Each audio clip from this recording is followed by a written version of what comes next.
الرحمن الرحیم ان فی خلق السماوات والارض واختلاف اللیل والنہار والفلک التي تجری فی البحر بما ينفع الناس وما انزل اللہ من السماء من ماء فاحیا بالارض بعد موتها وبث فيها من كل دابة وتصریف الرياح والسحاب المسخر بین السماء والارض لآیات لقوم یعقلون۔ شارح کہتے ہیں وَطَلَبُوا آیَةً عَلَى ذَلِكَ، انہوں نے اس پر نشانی طلب کی، کس پر؟ کہ تمہارا خدا ایک خدا ہے، اس کی ذات میں کوئی اس کی مثل نہیں، نہ اس کی صفات بھی اس کی مثل ہے، مگر وہی معبود برحق ہے، وہ مہربان بڑا رحمت فرمانے والا۔ تو اس پر انہوں نے آیت نشانی طلب کی، تو یہ آیت نازل ہوئی ان فی خلق السماوات والارض، بے شک زمین و آسمانوں کی تخلیق میں، وما فیہما من العجائب، اور جو ان دونوں میں عجائب ہیں، ان کی تخلیق میں، ان کے بنانے میں، پیدا کرنے میں، واختلاف اللیل، اور دن اور رات کے آنے جانے میں،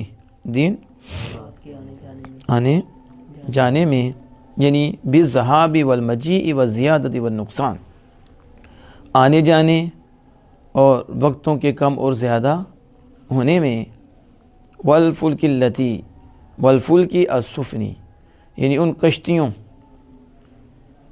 کی تخلیق میں، التی تجری فی البحر، جو دریا میں چلتی ہیں، ولا ترسبوا موقرۃ، اور وہ باری ہونے کی حالت میں بھی نیچے نہیں جاتی، باری دیکھو نا اس کے اوپر کتنا سامان ہوتا ہے، کتنا بوجھ اٹھاتی ہیں، تو یہ اللہ کی تخلیق ہے نا، پھر بھی وہ سمندر کے اندر نہیں اترتی، اوپر رہتی ہیں، پانی کے اوپر چلتی ہیں۔ ولا ترسبوا موقرۃ، کہ وہ نہیں پانی میں اترتی، نیچے نہیں جاتی پانی میں، موقرۃ، بوجھل ہوتے ہوئے، بوجھل ہونے کی حالت میں بھی، تو وہ کشتیاں دریا پہ چلتی ہیں تجارات اور سامان کو لے کر، بما ينفع الناس، جو لوگوں کو نفع دیتی ہیں، یعنی تجارات اور حمل اور بوجھ، یہ جو لوگوں کو فائدہ دیتا ہے، اسے اٹھا کر وہ دریا پہ چلتی ہیں، پانی پر چلتی ہیں۔ وما انزل اللہ، اور جو اتارا اللہ نے آسمان سے، من ماء، یعنی پانی، یعنی ماء کا بیان ہے، جو آسمان سے پانی اتارا، شارح کہتے ہیں مطرین، یعنی بارش، کیا اتاری؟ ماء کی تفسیر مطر سے کی، بارش۔ فاحیا بالارض، تو پھر اس پانی سے زمین کو زندہ کیا، زمین کو زندگی بخشی، یعنی بالنبات، نبات کے ذریعے، کس کے؟ نبات کے ذریعے، بعد موتہا، یبسیہا، اس کو خشک کرنے کے بعد، کیا؟ خشک کرنے کے، تو پھر اس کو سبزہ دیا، پانی کے ذریعے اسے ہرا بھرا کر دیا، یہ زندگی ہے اس کی۔ وبث فیہا، اور اس میں پھیلائے، شاعر کہتے ہیں فرقا ونشر بھی، یعنی اسے جدا جدا کر دیا، اس میں پانی کے ذریعے جدا جدا کیا اور پھیلا دیا، من کل دابہ، ہر جاندار سے، ہر جاندار سے، کہ زندہ کیا زمین کو اس کے مرنے کے بعد، یعنی خشک ہونے کے بعد، کہ اس کو خشک کرنے کے بعد اس نے اس کو زندہ کر دیا اور پھیلا دیا اس میں، زمین میں، ہر جاندار، لِأَنَّهُمْ، کیونکہ وہ، یہ جو جاندار ہیں، ینمون، یہ بڑھتے ہیں، نشو و نما پاتے ہیں، بڑھتے ہیں، کس کے ذریعے؟ بالخصب، سبزہ کے ذریعے، کس سے؟ جو پانی سے پیدا ہوتا ہے، پانی سے ہوتا ہے، وہ سبزہ جو پانی سے ہوتا ہے، کس سے؟ تو آسمان سے پانی اترتا ہے، پھر وہ زمین پہ پہنچتا ہے، پھر زمین سبز ہری بھری زمین کے اوپر سبزہ آ جاتا ہے، تو سبزہ وہ استعمال کرتے ہیں، اور پھر اس سے کیا ہوتی ہیں؟ وہ بڑھتے ہیں، نشو و نما ہوتی ہے۔ تو ہماری ساری غذائیں کہاں ہیں؟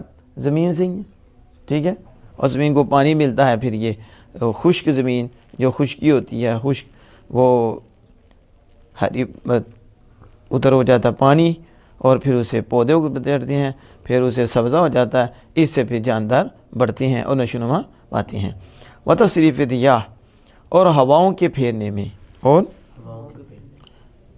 ہواؤں کے پیچھے زمین و آسمان کی تخلیق میں اور ہواؤں کے پھیرنے میں، شاعر کہتے ہیں تقلیبھا جنوبا و شمالا حارۃ و باردۃ، یعنی ہواؤں کو جنوباً اور شمالاً، جنوباً اور شمالاً، اور گرم اور ٹھنڈا پھیرنے میں، گرم یعنی ہوا کو جنوب کی طرف پھیر دینا، شمال کی طرف پھیر دینا، اور اس کو گرمی کی طرف پھیر دینا، اسے ٹھنڈک کی طرف، سردی کی طرف پھیر دینا۔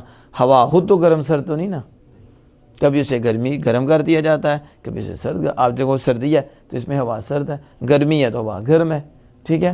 تو ہوا کو گرمی اور سردی کی طرف پھیر دینا، جنوب و شمال کی طرف پھیر دینا، سبحان اللہ، ٹھیک ہے؟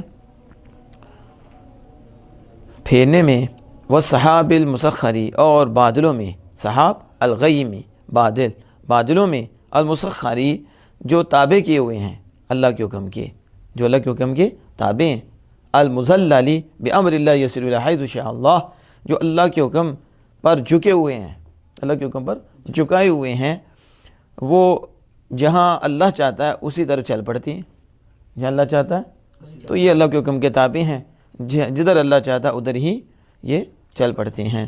بین السماء والارض، زمین و آسمان کے درمیان، یہ اللہ کے حکم کے باندھے ہوئے ہیں، زمین و آسمان کے درمیان اللہ کے حکم کے تابع ہیں، بلا علاقہ، بغیر کسی تعلق کے، بغیر بس اللہ کے حکم کے تابع ہیں، اللہ کے لآیاتین، ضرور یہ نشانیاں ہیں، یعنی یہ جتنی 10 نشانیاں بیان فرمائی ہیں کہ وہ تمہارا خدا ایک خدا ہے، وہ تمہارا خدا ایک خدا ہے۔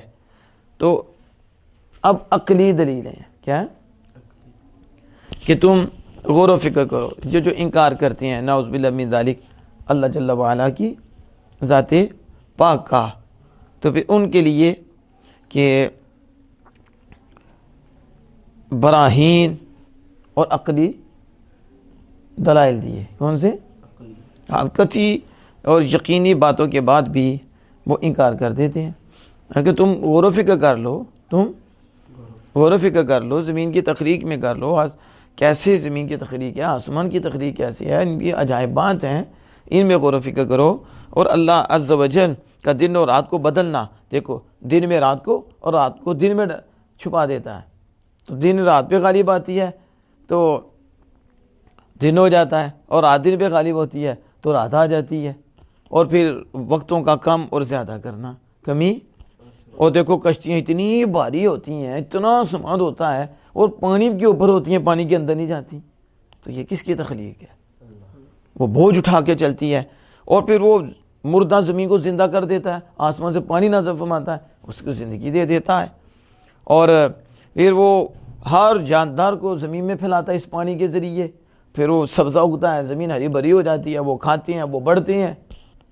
تو اس میں غور و فکر کرو۔ پھر دیکھو ہوا کبھی جنوب کی طرف جاتی ہے، کبھی شمال کی طرف جاتی ہے، کبھی ہوا کو ٹھنڈ کی طرف پھیرا جاتا ہے، کبھی ہوا کو گرمی کی طرف پھیرا جاتا ہے، کون ہے؟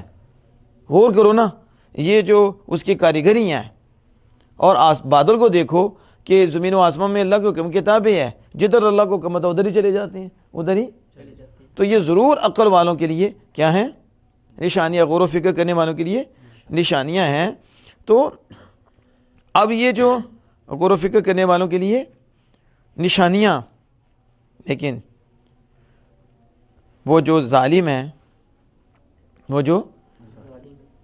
ہیں، وہ اتنی براہین کے ہونے کے باوجود، اتنے دلائل کے اور اللہ پاک کی نشانیاں کے ہونے کے باوجود پھر بھی کیا کرتے ہیں؟ انکار کر دیتے ہیں۔ کیا کر دیتے ہیں؟ انکار کر دیتے ہیں۔ تو حالانکہ وہ اگر غور و فکر کریں اس میں ڈوب جائیں اس میں، تو ان کی گردن چکے، وہ اپنی گردن چکائیں کہ جو یہ سب کچھ کرنے والا ہے وہ اللہ وحدہ لا شریک ہے، اللہ وحدہ لا شریک ہے، اور اس کی توحید کو مان لیں۔ اس کی توحید کو مانے اور اس کا اقرار کرنے۔ اب یہاں دیکھیں فرمایا کہ ان فی خلق السماوات والارض۔ اب یہاں دیکھیے خلق السماوات میں سماوات جمع ہے، سماوات کیا ہے؟ جمع نہیں ہے؟ والارض جمع ہے یا واحد؟ الارض یہ زمین، یہ آپ کے نزدیک یہ جمع ہے؟ اردون ہے تو السماواتی جمع اور الارض واحد۔ کہتے ہیں سماوات کا جمع لانا یہ کیوں ہے؟ سماوات کا کیوں؟ کیونکہ مشہور ہے کہ آسمان کے طبقات ہیں، آسمان کے مشہور ہے نا کہ آسمان کی کتنی ہیں؟ سات طبقے ہیں آسمان کے، اور یہ جو ہے نا ان کی حقیقتیں ایک دوسرے کے خلاف ہیں، ان کی آسمان کے طبقے ہیں اور حقیقتیں ان کی مختلف ہیں، حقیقتیں نہ کہ زمین کا ایسا نہیں ہے کہ حقیقتیں مختلف ہوں، لیکن آسمان کے 7 طبقے ہیں اور ایک دوسرے سے ان کی حقیقتیں کیا ہیں؟ مختلف ہیں۔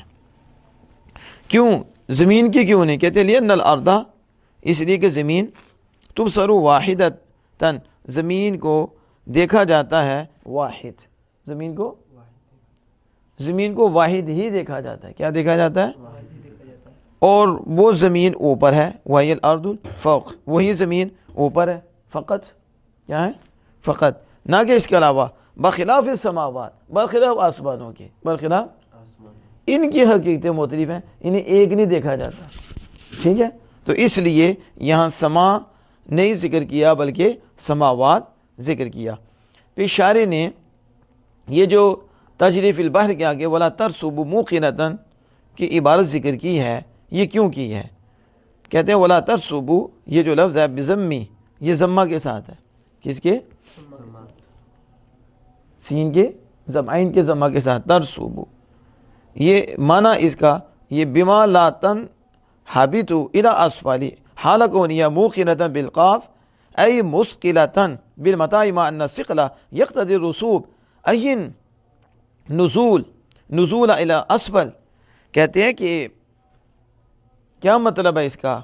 مطلب یہ کہ وہ اس کے ساتھ نچائی کی طرف نہیں اترتی،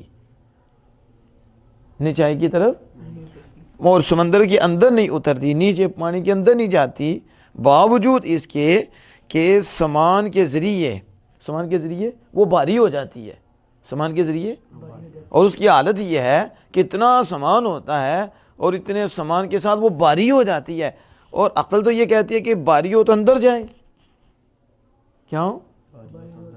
دیکھو بھاری چیز آپ سمندر میں آپ ہی کھڑے ہو جاؤ، سمندر میں پانی میں آپ پاؤں رکھو ہاں تو بعد میں انا للہ و انا الیہ راجعون نہیں ہو، ریحان صاحب کی تھے گئے بھارے ہیں نا، اندر ہی چلے گے، اندر ہی جائیں گے نا۔ اب کشتی کا پھٹا ہے اور پھٹے کشتی ہے اور کشتی کے اوپر اتنا بوجھ، تو اب اتنا بوجھ جب ہو جائے تو پھر ڈوبنا چاہیے نا، ایسے ہی ہے نا، کیونکہ ثقل جو ہوتا ہے، جو بوجھ ہوتا ہے وہ تقاضا کرتا ہے، بوجھ تقاضا کرتا ہے کہ نیچے کی طرف جائے، تو کیوں نہیں جاتی، اوپر ہی رہتی ہے۔ تو پھر ماننا پڑے گا ایک ذات ہے کہ بوجھ ہونے کے باوجود نیچے نہیں جانے دے رہی، وہ کون سی ذات ہے؟ وہ خالق کائنات ہے، وہ اس کی سمجھ آ گئی؟